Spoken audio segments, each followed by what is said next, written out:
Hey, this is Heidi Dawson. If you love all things health and wellness and style of any kind, hang out here with me each week. I'm obsessed with never-ending improvement, and it's all in an effort to help each one of us live a wildly successful lifestyle.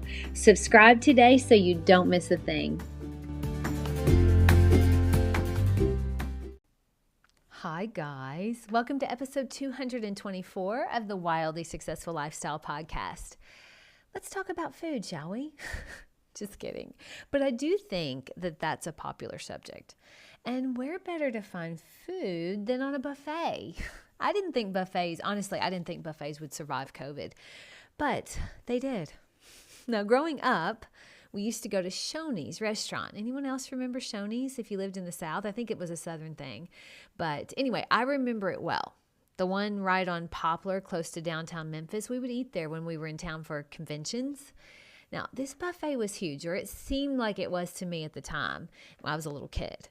And you could choose anything you wanted and however much you wanted. Now, as a kid, I would veer more towards the macaroni and cheese and the dessert section. They had this chocolate pudding that had chocolate chips in it. It was so good. Now, of course, my mom would step in and she would correct my plate, but that's another story. As I became an adult, I was able to make my own decisions. And as an adult, you get to decide. We were recently in Mexico, and wow, did they have a beautiful display of food. They had all these gorgeous colors with fruits and vegetables and all sorts of great fish, lots of yummy options. And that's what I veer towards now. But while I was there, I started this new thing of having a salad with my omelet. Okay, it kept me full a lot longer because I was getting a lot of nutrients. Now, I tried it because having such a beautiful salad display on a breakfast buffet made me think eating a salad for breakfast was possible. I hadn't really thought of it before. I hadn't really ever tried to eat a salad at breakfast because, well, my brain told me it just isn't a breakfast food. I thought it was kind of weird that they had it there. But because it was there, my brain was telling me, hey, that might taste good to have a salad with my omelet. It might be good for me. So who decides what's breakfast food anyway? It kind of jolted my brain a little bit, and I liked that. Our brains like patterns and familiarity, so often we go to the same old thing over and over again. Now, I don't eat a salad at breakfast back home, but I made it a goal to eat a big salad every day with lots of colors and oil and vinegar because I tried something new. Life is that way too. Being open to trying something new, it opens up all kinds of doors. Are you switching things up in the buffet of life? Is there anywhere where you're jolting your brain? Now, I also now eat an omelet for lunch a few times a week because my brain is no longer limiting my food selection to certain times a day because I realize I'm like, hey, nobody tells me when I can eat anything, right? That's just society's, this, you got to eat this for breakfast. Well, I don't have to eat that for breakfast. I can do whatever I want to, right? I'm an adult. Our brains impose limits that aren't real all the time. I know you've heard the story about the circus elephant, but it's worth repeating. So there's a young boy was walking by the circus elephant tent, and he saw that the elephants had a little bitty rope that were holding them to the tree. He asked the trainer that was standing there, he goes, "Aren't you worried that the elephant could break that rope and go free?" And the trainer said, well, he most certainly could easily break that rope, but he won't. You see, since he was a baby elephant, he's been tied with that rope. He used to try to break it for a while when he was young, but eventually he gave up. Now that he's big enough to break free, he won't even try it. So where is your brain telling you you have limits when you really don't? Think about that. I mean, you can eat a salad for breakfast or an omelet for dinner if you want. You just have to know it's possible. When I was in high school, my English teacher pulled me aside and said, Heidi, you should be going to college. You're too smart not to. I looked at her and I honestly said, that isn't even an option for me. Of course it was an option for me. I just had the belief that it wasn't at the time. I have a college degree now. It's an option, right? Now, on that same buffet in Mexico that was so beautiful, there was also all kinds of foods with dairy and gluten and sugar and all the things I've cut out of my diet. I don't get mad that they're there. I don't rage at the restaurant for having them there. I just didn't focus on it. And guess what? Wasn't a big deal. Yeah, every once in a while I glance that way and think, man, that looks delicious. I'd love to eat that. But ultimately, I know it's not good for my body, so mostly I just ignored it. If I kept focusing on it and thinking about it and dwelling on it, eventually I'd have eaten it.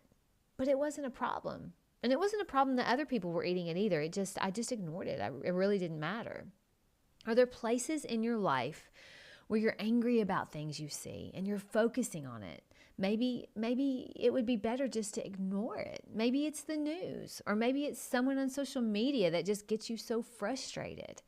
Would it be easier to just ignore it rather than rage at it? Are you focusing on something too much and it's getting in the way of your goals? Distractions are a big problem right now, and I talk about it a lot, but it's so true. And just like on a food buffet, there are lots of opportunities to get distracted. I could easily have been sidetracked big time if I kept focusing on pancakes or the delicious homemade bread section. Well, we can easily get distracted from our goals if we're constantly distracted by Netflix, the news, or what Karen's posting on Facebook that has us super mad this week. Would we be better off just ignoring what she posts? I mean, it's there. It's on the buffet. We can easily partake of it. But just because it's an option doesn't mean it's a good one. Where is our time better spent? Filling our plate with the distractions of life, or filling our plate with tools that help us reach our goals? And sometimes, just like a buffet, we fill our plates way too full. In life, that's easy to do, isn't it? A lot of us are doing that. But the balance of the food we put on our plate is important, and so is the balance of the life we live. I mean, there are different takes on how your food should be divided on your plate. I mean, we all know that, like how much protein, how many good fats, how many vegetables. It's actually exhausting how many options are out there and how many opinions are out there, because how do you know what's right for you? Well, I can tell you this. You don't know what's right for you by looking at what others are doing, because what's working for them may not work for you. I was listening to a podcast where a girl was living strictly to a keto diet, and she actually put on weight. It wasn't right for her body. So we often look at other people's life to tell us how we should be living ours, when it's not a one-size-fits-all deal. We're all unique, and just because it's working for someone else doesn't mean it's right for us. Remember that.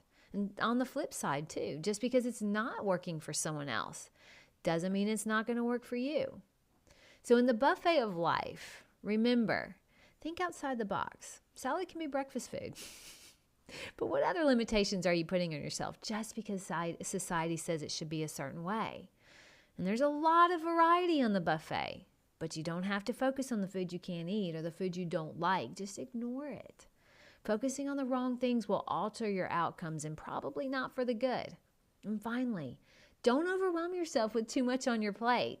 It's good to find balance. And your plate may not look like anyone else's plate. And that's exactly what makes life so exciting. Share this. It helps. And give me a 5-star rating. It means a lot in the podcast world. So if you're enjoying the episodes, don't forget to do that. I love you guys, and I'll talk to you in a few days. Don't forget to subscribe and share with your friends, because we're just going to keep going bigger and better places together, and I love that about us. Talk to you in a few days.